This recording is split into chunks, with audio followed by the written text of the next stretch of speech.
যে কুলাঙ্গারটা 10 বছর এই তফসিলি বাউরি হাড়ি মুচি এই শিডিউল কাস্টের বাবা সাহেবের সংবিধানের সংরক্ষণ কোটায় এখানে প্রার্থী হয়েছে, দুবার এমএলএ হয়েছিলেন। একটা বাউরি জাতির মানুষের কথা বলেনি, একটা বাউরি লোক বাড়িতে গেলে বলেনি এক কাপ চা খাও। তার হঠাৎ করে পিরিত জেগেছে, বলছে আমি নাকি বাউরি সমাজের কথা ভাবি, বাউরি সমাজের জন্য কাজ করব। 10 বছর এমএলএ থেকে একটা কোনো কাজের দিকে নেই, লবঢঙ্কা 25টা ডাম্পার আর 2তলা বাড়ি আর আসানসোলে ফ্ল্যাট, আর এখন বাউরি জাতির মানুষের জন্য পিরিত উতলে পড়ছে। নাম না করে প্রাক্তন বিধায়ককে কুলাঙ্গার বলে আক্রমণ, পাল্টা তোপ, রাজনৈতিক উত্তাপ বাড়ল মেজিয়ায়। রবিবার বিকেলে মেজিয়া ব্লকের এক জনসভা থেকে সালতোরা বিধানসভার প্রাক্তন বিধায়ক স্বপন বাউরির নাম না করে তীব্র কটাক্ষ করলেন পশ্চিমবঙ্গ বাউরি কালচারাল বোর্ডের চেয়ারম্যান দীপক দুলে। উপস্থিত ছিলেন বাঁকুড়া লোকসভা কেন্দ্রের তৃণমূল সাংসদ অরূপ চক্রবর্তী সহ জেলার একাধিক তৃণমূল নেতৃত্ব।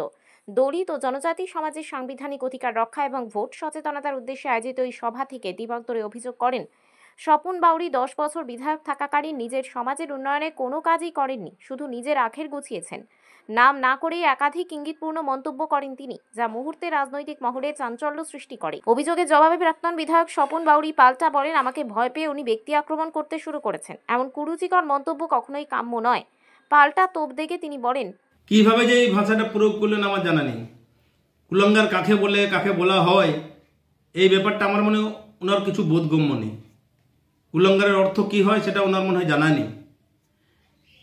আর আমার একটা মনে হচ্ছে যে স্বপন বাউরিকে এমন একটা ভয়ের জায়গায় ভয় পেয়ে গেছে তারা, যে ভয় পাওয়ার থেকে তাদের জ্ঞান নেই যে কোথায় কি কথা বলতে হয়। মানে কি বলবো, একটা মূর্খের মতো কথাবার্তা। শুনুন, আমি 4 বার বিধানসভায় দাঁড়িয়েছি।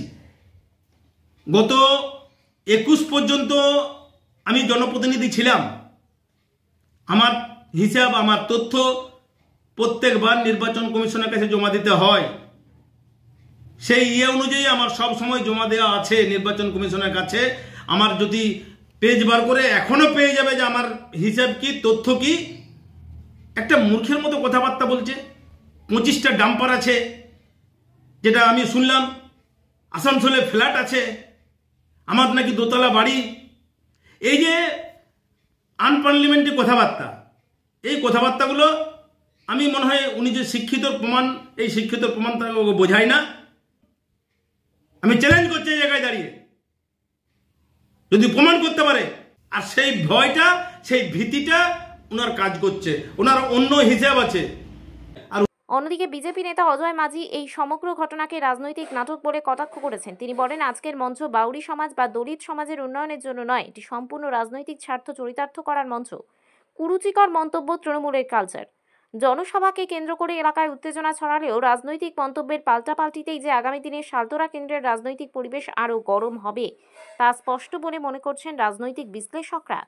শুনুন, যে সভাটা আজকে হয়েছে সেই সভাটা থেকে আমার মনে হয় এটা দলিত সম্প্রদায়ের যে সভা, সেই সভা কিন্তু নয়।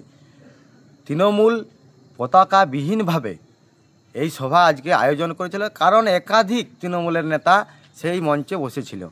তারপরে আমরা দেখলাম যে তৃণমূল যেভাবে কুরুচিকর মন্তব্য তাদের বিধায়ককেই বলছে, প্রাক্তন বিধায়ক তাকেই বলছে, তার কতটা ফ্ল্যাট, কতটা গাড়ি, কতটা বাড়ি, তার সম্পত্তির কিন্তু গোটাটা হিসাব আমরা পেলাম আজকে দীপক দুলের মুখ থেকে।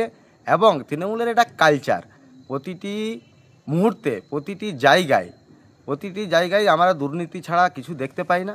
এই পশ্চিমবঙ্গের সালতোরা বিধানসভায় 2021 সালে ভারতীয় জনতা পার্টির মনোনীত প্রার্থীকে জয়যুক্ত করেছিল এবং আগামী 26 নির্বাচনে ভয়ঙ্করভাবে তৃণমূল হারবে, একদম গ্যারেন্টি সহ। বাউরি সমাজ এবং প্রতিটি জাতি, প্রতিটি সমাজ আমাদের সাথে আছে এবং বিজেপিকে ভয় পাচ্ছে তৃণমূল, সেটা কিন্তু আজকে স্পষ্ট হয়ে গেল।